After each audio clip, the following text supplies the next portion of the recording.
The American Heart Association is ditching the ABCs for the CABs, and that tops today's stories for your well-being.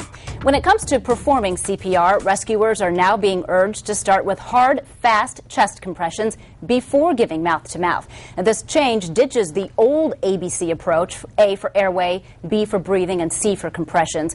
That called for 2 quick breaths and then 30 chest compressions. The revamped guidelines, though, switched those steps. And joining me now to talk about this guidelines is Dr. Tom Dykstra, an emergency physician from Parkview Hospital. Thank you for being with us, first of all. Absolutely. Thanks for having me. Why the switch? Why the change? Well, there's been a lot of research done on this, and it's clearly shown that if we can go to chest compressions first, that it makes a difference in the outcome. And the chest compressions, the same number, the same strength that you would do them with, or has that changed also? No, that's an excellent question. The importance of getting there first, there's oxygen-rich blood within the body when a person suffers cardiac arrest, and what we found is it's most important just to get that moving around to the vital organs, to the brain and to the heart. So, and as far as the compressions go, we want you to do 100 per minute, okay? If it's bystander only, that's fast. And if you ever have the choice, we'd like to even have it faster. So we know if it goes under 100, the survival goes down. If it go over 100 up to 120, the survival goes up.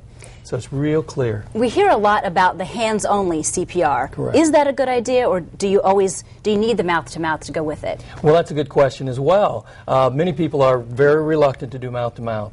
And again, the study and the data shows, which the American Heart Association is really driven by data and by research. And the data shows that if you can get on that chest, with or without rescue breathing, it makes a difference. So chest compressions is the best thing to do, and if you can do the airway, then that is just further supportive of getting people to survive.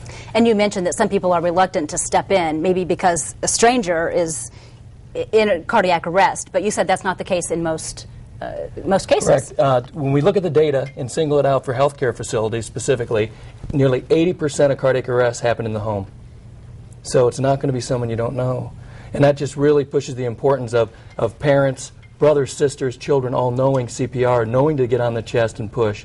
Obviously, it's very important to check the person, but call 911 first.